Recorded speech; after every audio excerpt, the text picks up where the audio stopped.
Je suis Guillaume Pelletier, spéléologue depuis 31 ans.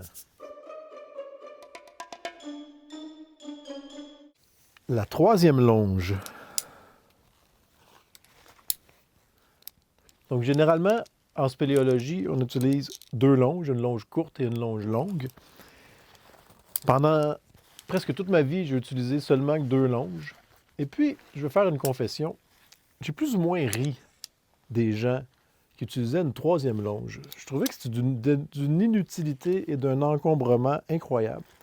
Jusqu'à ce que je décide de l'essayer.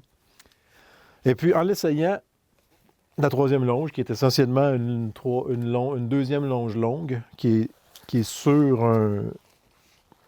le même MAVC, mais indépendant. Donc, on a un nœud à 8 double pour la longe courte et un autre nœud indépendant. Fait que ce que ça fait, c'est que ça crée un troisième lien, un autre lien qui est utile dans plusieurs configurations puis qui augmente beaucoup la sécurité finalement. Parce qu'on est capable dans certaines situations, on aurait besoin de notre grande longe, comme par exemple pour faire un rappel guidé, donc descendre avec le descendeur, mais se laisser guider plus ou moins horizontalement avec une corde.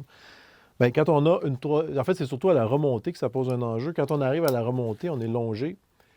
Et puis, on n'a plus de longe parce que notre bloqueur est longé ici. Et puis, on a deux longes qui sont occupées.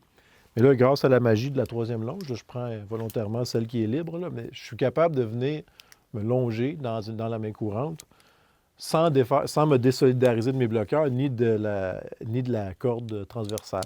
Mais ça, c'est un exemple, mais on peut s'en servir dans tellement de situations, puis ça ajoute un élément de simplicité, de sécurité pour finalement très peu d'encombrement supplémentaire.